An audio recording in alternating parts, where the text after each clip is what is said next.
emergency down here. Website has no marketing, no email marketing, no social media marketing of any kind, and it's not even ranking on the first page of Google. Over. 10-4, Mighty Mike and his marketing SWAT team are en route. Over. You are listening to Business Marketing 911 with Mighty Mike and his marketing SWAT team. So buckle up and get ready because the episode is beginning in 5, 4, 3, 2, 1.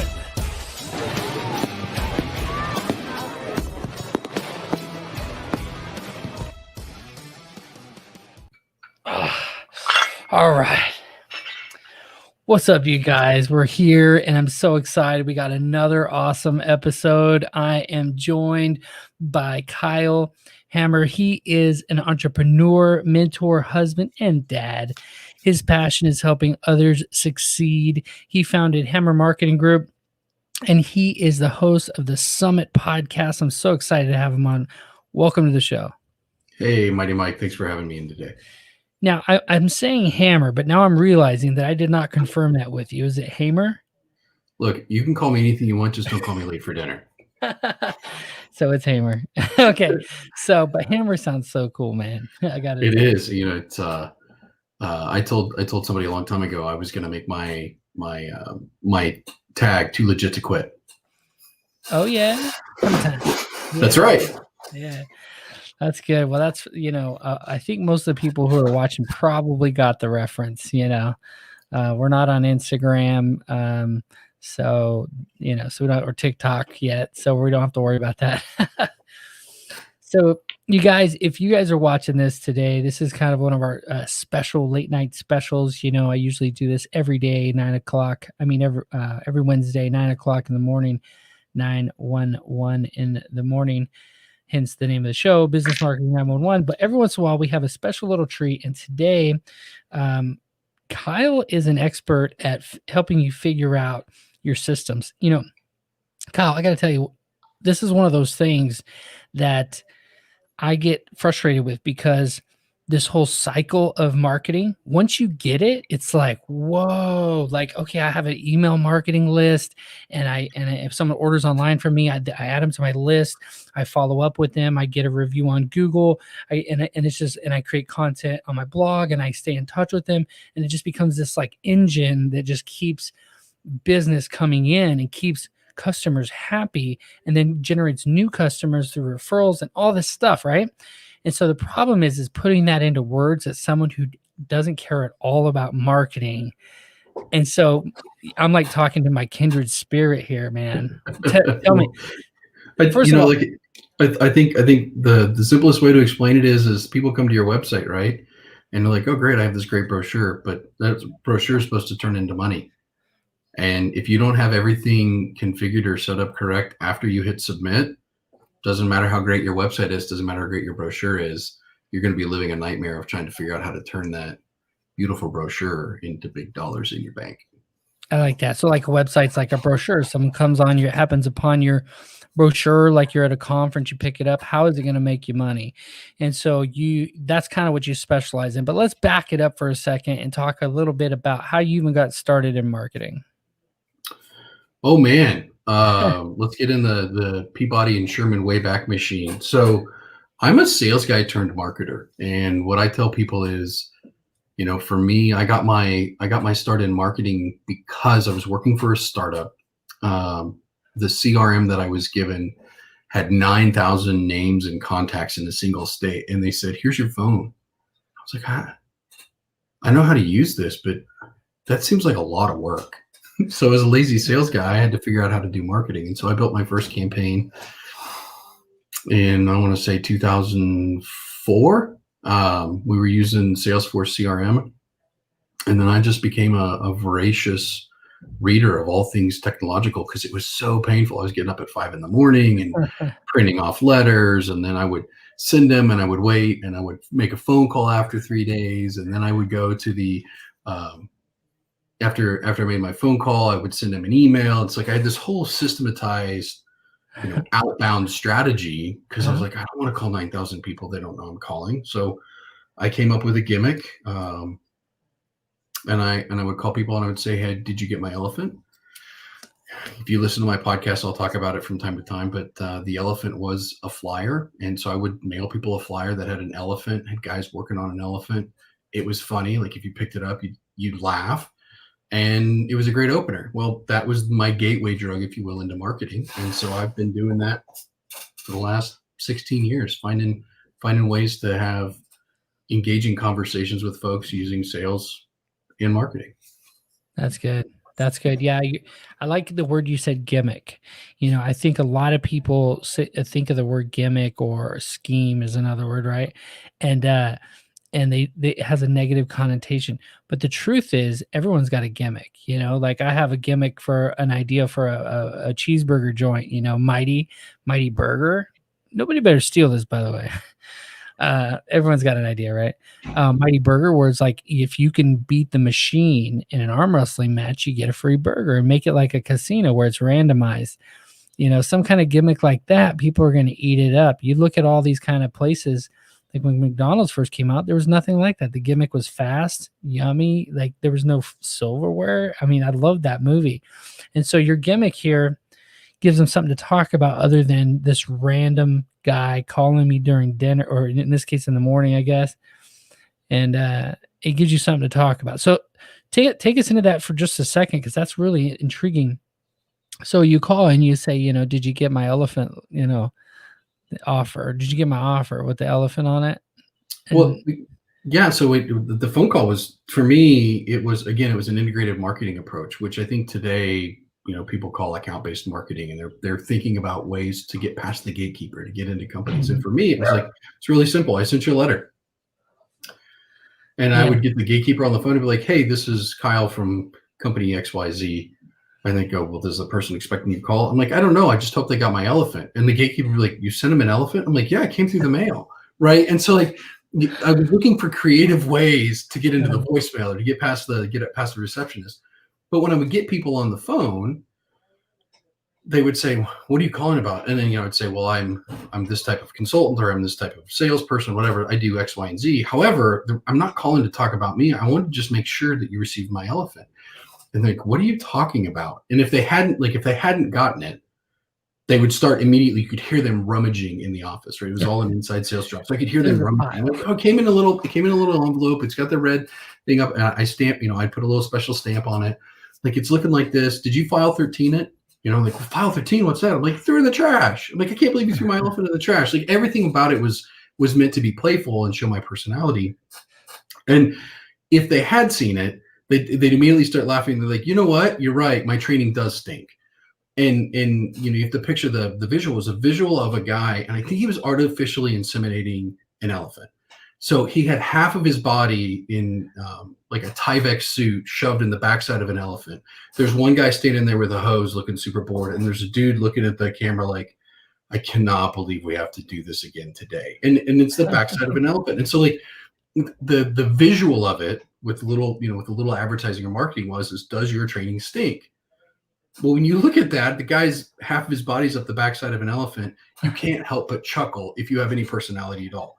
If people hung up on me or they told me to go away, they didn't get it. They were going to be my customer anyways. But it was a way to get conversations rolling, built around humor, which to me is always a really, really good way to build a relationship. Yeah. Yeah, that's good. I really like that. The gimmick of having something to talk about. That's big. I think the thing is the work that it takes ahead of time to create that, and to give it the time, and then to plan it. And again, this is where it goes back to that engine. I mean, did you have some kind of a tool that told you like, "Hey, I mailed it out on this date, so I probably want to call after a few days"? Or Well, I think this is really where I got into marketing automation systems and process. At the time, it would have been Salesforce. So I would go in and create a campaign in Salesforce, and I would put my little list of the 300 people I sent letters to on Monday. And those 300 people that were in that list, like I had this is the day that they get a call. So I had follow-up tasks and items for me to do. I knew who was supposed to get emails and when they were supposed to go. And so as long as I did my part on the sales side, where marketing me sent out the email or sent out the letter, then sales guy me would call and follow up. If I didn't get through, or even if I got to a voicemail, then there was an email that followed up. And so all of that was systematized inside of Salesforce. And it just followed a really simple system, which was, if if I think about what's important to me and I consistently focus on those folks, and I have these conversational pieces or have this automation, it's really hard for me to get lost in the process. It's really hard for me to not know what's going on, because I understand where I'm at. I understand where my customer's at. And ultimately, it led to a really big pipeline growth, because I began understanding how marketing could be used to really pull that growth lever and help sales drive up. That's good. That's good. If you guys are getting some value right now, I want you to go down to the bottom there and I want you to smash the like button. The like button needs your attention. If you're on Twitter, I don't know why, but if you are, hit the little heart button. And of course, YouTube, guys, we're getting some major value. I'm pretty excited about today's episode. So Kyle, with your superpower in mind, we're going to review a website, and this website is it's not bad. You guys have seen a lot worse here on this show. We're going to kind of dive in and look at it, maybe look at some of the analytics behind it. But ultimately, the goal of the show is to teach you guys and help you guys learn how to optimize your own website, and then also learn from my guest and how to build your business and have better operational systems. And so, Kyle, you ready to dive in? Let's do it. All right, man. Let's share the screen. There we go. Let me remove some of this fancy stuff. All right. So on-time process services here. These guys are a process server, kind of like a notary public. They deliver legal documents to people out in the field, and maybe do some other services too here, it looks like. Foreclosure sales services. I always like to look at the technical stuff, it looks like it's secure. I don't see a phone number here right away, but they do have a chat. It says offline. Let's see, contact us. Okay, so it's a little chat bot. What stands out to you right away here, Kyle? What stands out to me is it's not evident what you are, what you do. Now, on-time process services, if I'm not somebody who knows what process services is, it's not evident to me, even in the search navigation, what I'm supposed to do. Like, I look at it like, oh, so you want my money, or you want me to request something for you, but for what? Okay. All right. So yeah, so finding out exactly what it is that they do. If you don't know what a process server is, I don't know. Yeah, that would be, I guess you'd have to be told that, you happened upon this website, maybe put legal services, and then you found these guys. Yeah, I don't know. Well, I mean, if you hover over home, to me, in the home drop down here, like these are all the things that I'm looking for readily available, right? So it's almost like, if you're doing on-time process services, some visual way to see, oh, you handle document recovering, document holding, landlord services, foreclosure, like just a really fast way for me to skim and go, oh, okay, yes, I'm at the right place, or no, I'm not. So you would say, like, have these across the top maybe instead? Across the top, or in the banner here, where it's right above the video. Not necessarily your title, but in the video, like maybe there's a ribbon or there's something there that lets me know quickly, these are the things that we do. Yeah. Go ahead. Yeah, I think process serving, court filing, and document retrieval is probably their main services. And then these are a bunch of other services. But like you said, like if I typed in legal services and I found these guys, because I'm sure they rank for legal services in their area. I like that they have a courthouse here as Klamath County. But yeah, having something to cross, or even I've seen submenus, which are kind of nice. Like you have your main about and this kind of stuff. And then right here, instead of a drop-down submenu, you just have a static submenu that has all of your services listed across the bottom. That might be a good way to do that. Well, and again, I think it kind of depends on what the goal is, right? Is the goal here just to inform, or is the goal really to drive somebody to engage them, call them, hire them? That's important. Yeah, that's a good. So one thing I always like to see is the phone number up here somewhere. I think we're all kind of trained, especially on a service-based industry. We're trained to look for a phone number somewhere up here. Some people don't like that, right? Some people are your Amazon shopper types and they want to be able to order on the website. And then, okay. All right. So this is important, I guess, for the city. But if I don't see my city here, my one concern with the city's breakdown like this with the payment section is that what if I don't see my city? My city's near here, but it's called something different. You know, that little townships and stuff. Mhm. So that would be my concern with the payment page here. Let's see, Beaverton. Okay, they're using Square. Okay, so 75 is set. Okay, so they can pay. All right, that's not too bad. What do you think about that? Having a payment system for services, basically, you just want to get paid, right? Get your Well, I think that if we've already chatted, this is great. But again, what's it relative to, right? It's like make a payment for a routine or a rush.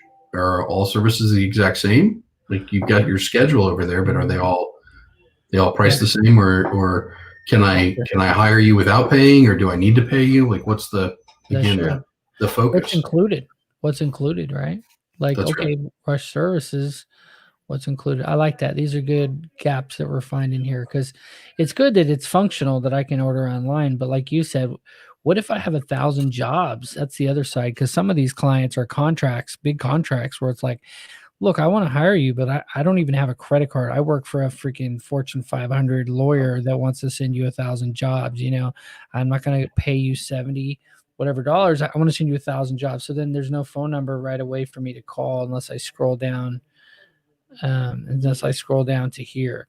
And if I was on Google, just to remind everybody, Kyle, if I'm on Google and I clicked here, I saw 4 or 5 other sites I could have clicked on. So if I don't see what I'm looking for right away, I'm going back to Google, right? Right. Yep. 100%. So, okay. And I feel like this text, this area needs to be like revamped a little bit, I think. And then this video. Okay, yeah, I've watched this video before. This is a pretty decent video. I guess maybe what would be a good idea is to do like a sub menu like we were talking about and get rid of this and bring this video up into up here, you know, so people click on it right away or scroll down to see more. Wouldn't you say? Yes, I think one of the things that's so we talk about things that are good. I think one of the things that is good about the way that this site is built is the video does create enough of an interruption in your view that you're like, well, okay, well, I have to scroll down in order to see the rest of the video. Right.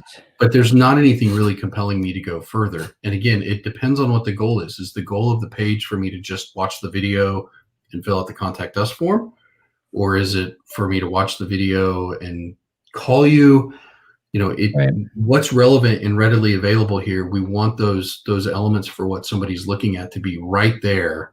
Mhm. Don't make me think, don't make me scroll, give it to me right now, or create a reason visually with some sort of information interruption or write text to keep me moving through the page. I like that.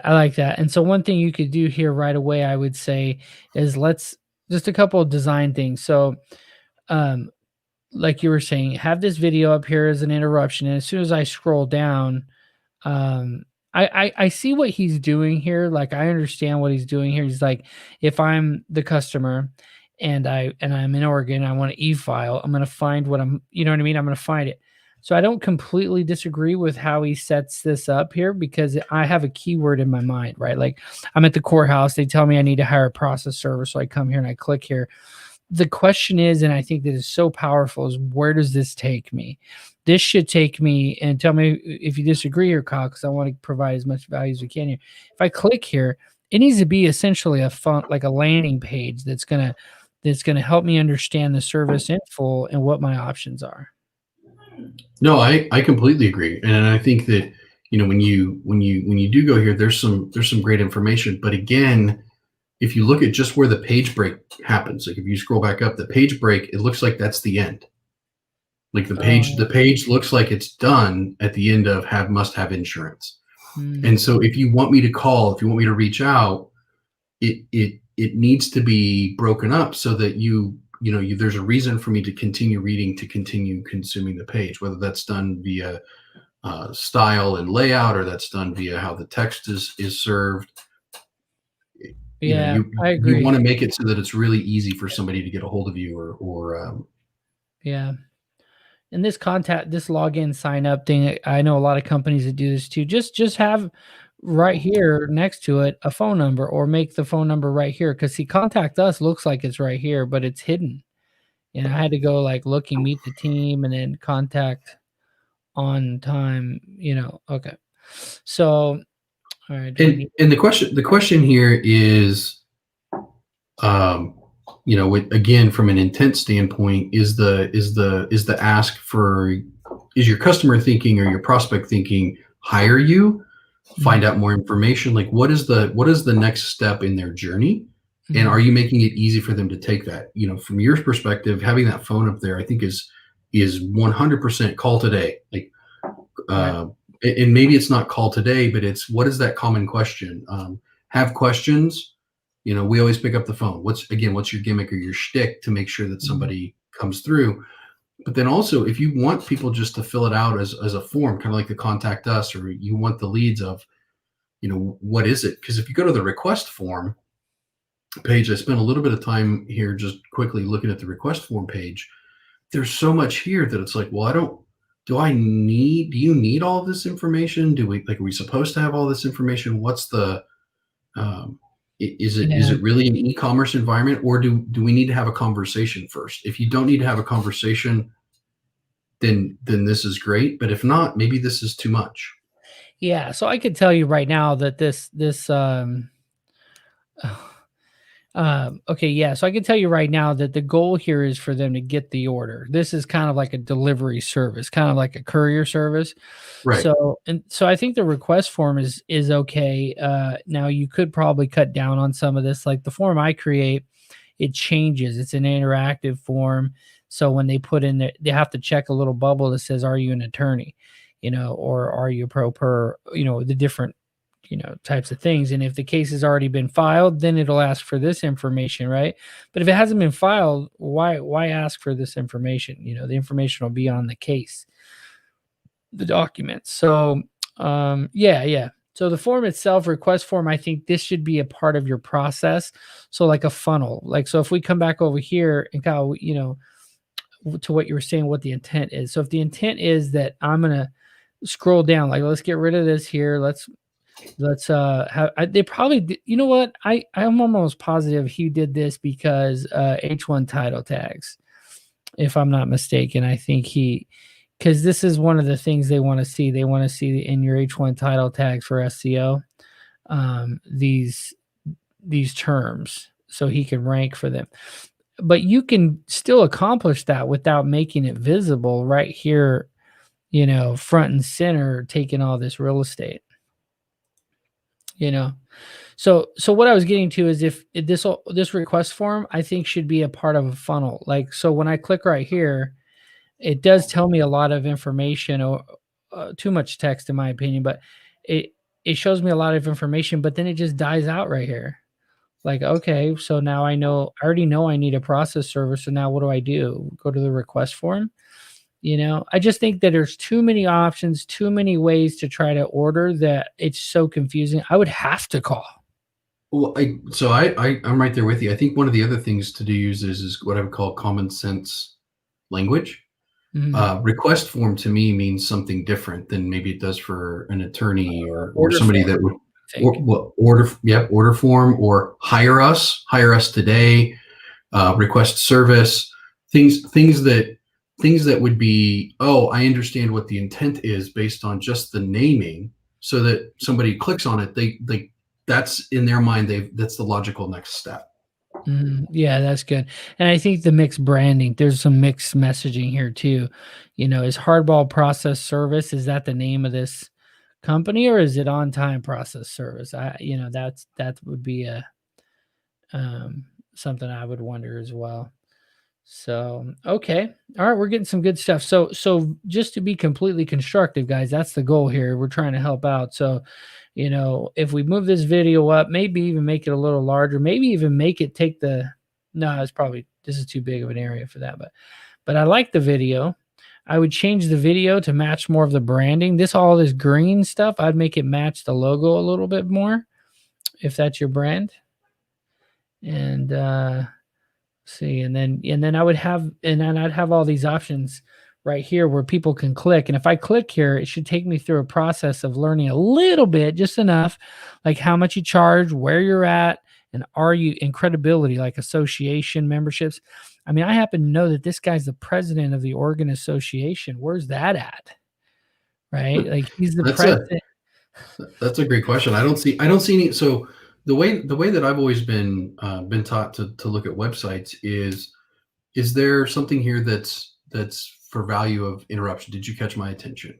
Then did you educate me? So did I learn what I needed to do? Is there some sort of offer or reason to take the next step, something that's compelling? And then ultimately you have to close the deal. But if you just think about it from an interruption and an engagement, all right, so you got me on the site, I'm here, I read the ad on Google, or I saw the listing on Google, and I come here.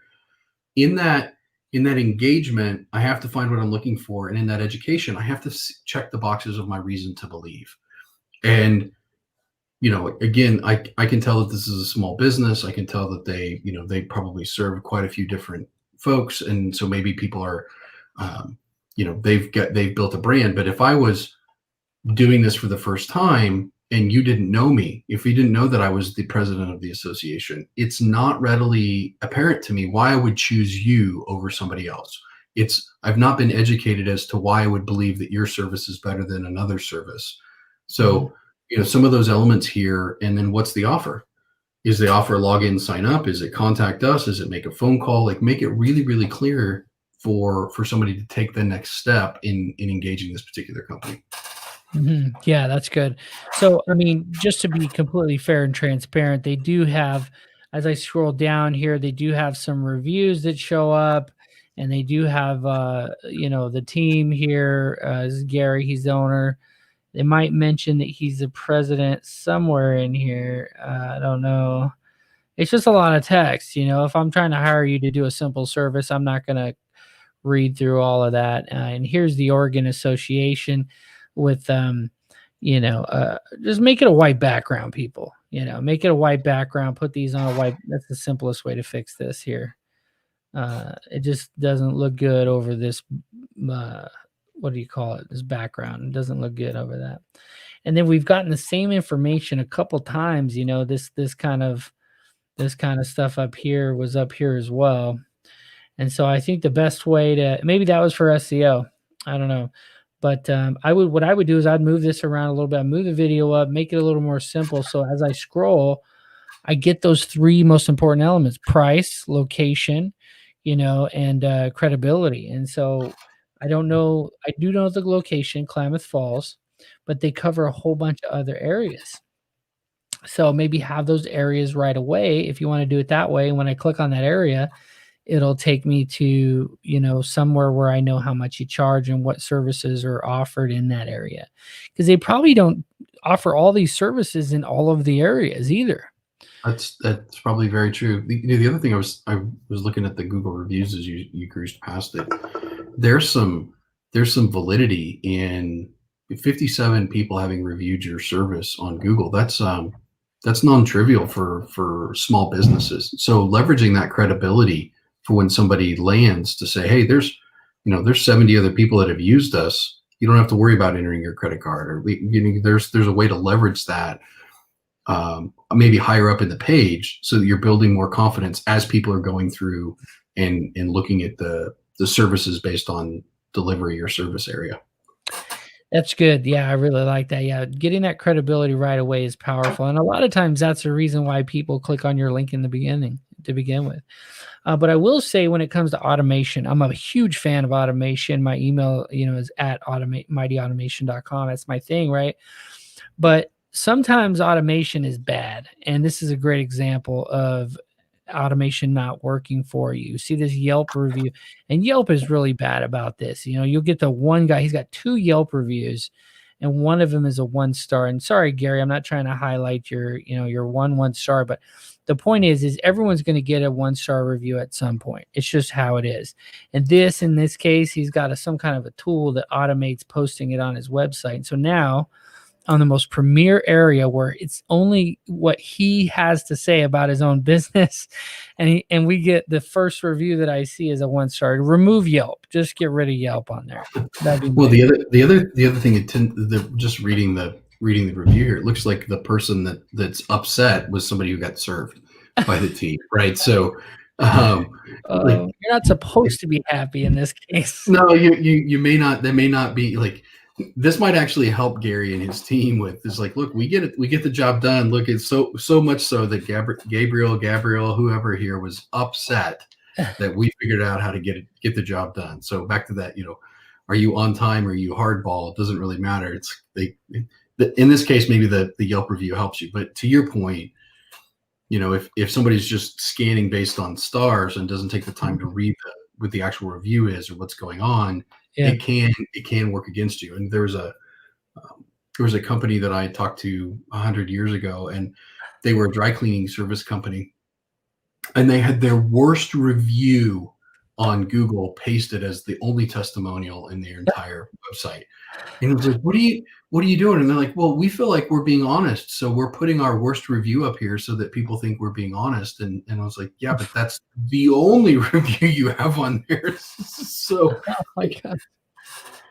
You're absolutely right. When it comes to automation, you have to be careful with that stuff. Yeah. So I think that they got a lot of really good stuff going for them. One of the things is when I work with somebody, one of the first things I look at is what do they have for ammunition? I'm working with this training school that trains security officers. They've been in business for 25 years. They got tons of YouTube videos of them doing the trainings with drone stuff. I'm like a kid in a candy shop. I'm like, oh, your website's going to be sweet. I'm like doing overlays with the videos of them doing the trainings with the security batons and stuff. Play to your strengths. In this case, he's got some really good reviews. He's got 57 reviews on Google. Let's take a little snippet, and you guys will get tired of me saying this, but just a chance to plug my website too here. Let's check this out. Watch. Let's go. Put this guy back up here for a second. Look at this. I mean, it's not hard to just go to your little bar down there, click snip, and then you can actually kind of highlight just the block that you want to take, and then just add it as an image on your website, and then that way you can, it's credible. You look at this, I know that this is from, Google, or I know this is from Facebook. It's recommended, so powerful. It really is. The other thing, again, not to pile on to Gary and in his service, but you want to just do a final once over and look at all of the different items. If you go and you check out the blog, for example,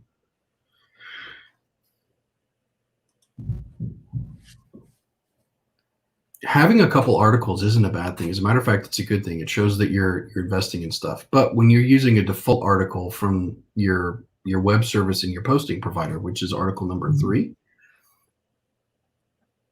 Oh yeah. It may not give you the impact that you want, right? Like it's be careful. Like I think the process server safety is a really good topic. It's relevant to what he's doing, but these other ones may not be as valuable to communicating what you do. If somebody's really trying to figure out what Gary and team do, if you're not going to use the blog, kill it. Like you don't have to have a blog, right? It's not a requirement. Right. Just delete. He's got one good one on there. You're right about that. He's got a good one, and he actually, speaks about that at conferences and stuff. So this is a really valuable article that he can reference during his speeches. He can say, I wrote an article about it. Here it is. Go to my website. Give him some traffic. But these other ones, it says Wix right on it. And it's not good. It shows basically that you're cheap.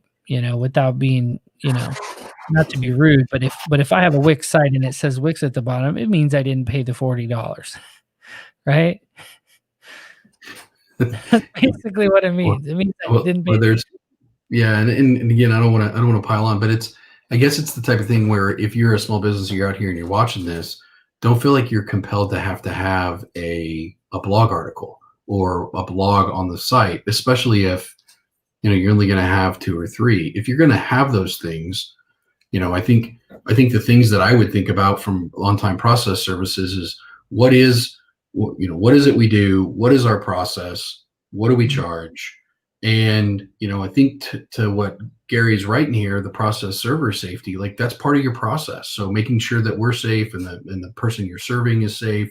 Yeah. Those are really valuable things to your to the people that will hire you, whether it's a landlord or it's an attorney or the county. Those are really valuable things. They may not necessarily have to be a blog post. They might just be part of our process. And it may not have to be 500, 1,000 words. It may be 150 words on what is this thing. So even though a lot of people say, oh, SEO, you got to have this, you got to have it, you got to have the blog, you got to have these things. Think about who's coming to your site. Is somebody really coming to your site to learn about, how it works and what's going on? And if that's what you want to do, cool. If not, maybe you don't need it. Yeah, I agree. It's better to not have it than to have it with 2 fake articles on it. Right. No, I love Gary. So, I could give him the business a little more than I would other people. He's a good guy. So, but we're trying to provide value to the max here. So, get rid of these 2 articles, fix the homepage so that I know right away. And I will say, one of the hard things is with any industry too, Kyle, is what happens is you set up your website and it's like 75% of the way there. So you throw 1,000 people at the website, and like this website, right? And you throw 1,000 people at it. 800 of them are going to figure it out. Maybe 700. They're going to figure it out. So as a business, you're doing pretty good. You're feeling good. Your business is good. But how good could it be? How good could you optimize it so that the things are just happening and business is, 100%. Well, and I think one of the things that you call out here is and you were saying it, you were hammering it home early on, which is, okay, so I'm looking at this service. Well, do you offer this service in this area or not in that area? Those types of things. But as you talked about some of the design elements, what I see and what I read really do need to align. And the video that they have is really, really valuable. But if you go to landlord services, the page for landlord services here, you'll see that there's a video playing in the background that's of college kids. Looks like they're working on a project. Maybe I'm being a little bit cynical, but if I come to your site and I see landlord services and it's like IT shop and kids working on a project, like if that video doesn't really support that, I start to wonder, like, did you look at this with a critical eye? Like, were you really paying attention? The looping video in the background could be your home, right? You could have a very similar overlay of your text on the homepage with what the things are that you do with that beautiful video you have scrolling in the background. Like there's ways to do things to tell your story visually that makes it what I pass the common sense test, right? What I see, what I read, do I believe it, and do I have enough information to make a decision? That's good. Yep.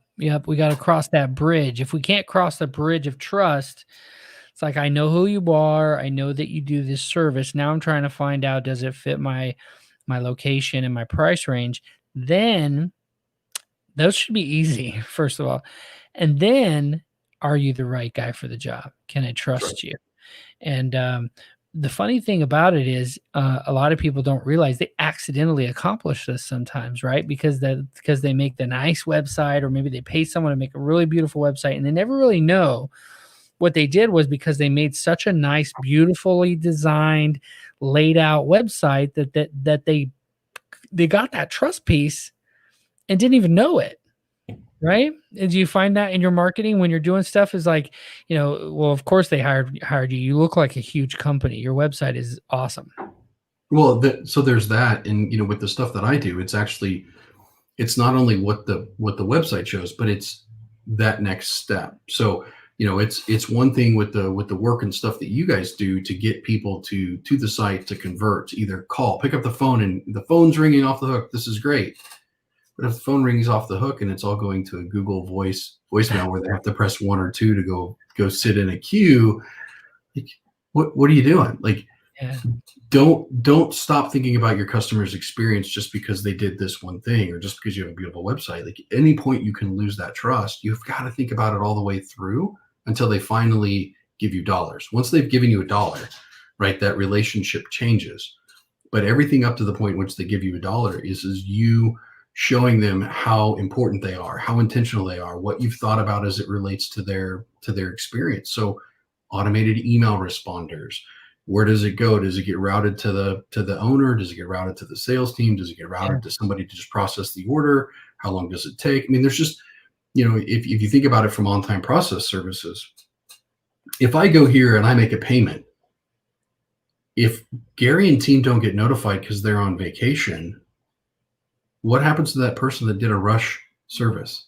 They're going to have a really bad experience, right? It's going to end up being your 1-star Yelp review, but the page was amazing. Well, if you just modify it a little bit, where as soon as they fill it out, it goes to an inbox that everybody shares, or you change the experience, you have the ability to actually unlock yourself from being tied to the business all the time. If you set the appropriate expectations with a follow-up email, hey, thanks for filling out the contact us form, or thanks for requesting service. We are currently out delivering this morning. Your order will be delivered within whatever it is. Like, you have the ability to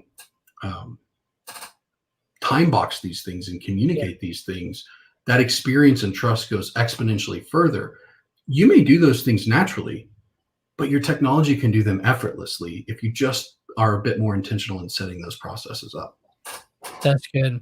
That's good. Well, we got a lot of value today in this this late night podcast episode here. If you guys, again, if you're getting value, smash the heart, the like button, all that good stuff. Share it with a friend. Gary here, I know he's going to watch. He's going to give me a hard time, but you know what? Hey, this is value. Kyle, you've been bringing the heat here, and I'm not letting you hold back, because I noticed you were trying to hold back a little bit. Good stuff. So Kyle, what is your parting piece of advice for these mighty website builders, business owners?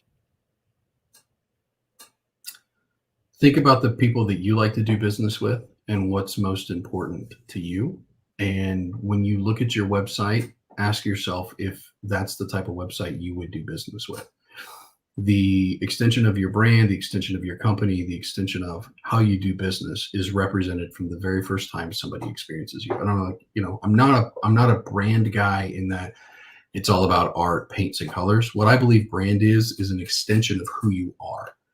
And every time somebody interacts with something that's an extension of who you are, you have an opportunity to leave a positive or a negative taste in their mouth. And if you're doing it the way that you prefer, then it doesn't matter what Mighty Mike and I say, unless you have an outside force forcing you to change. We're just words on the air.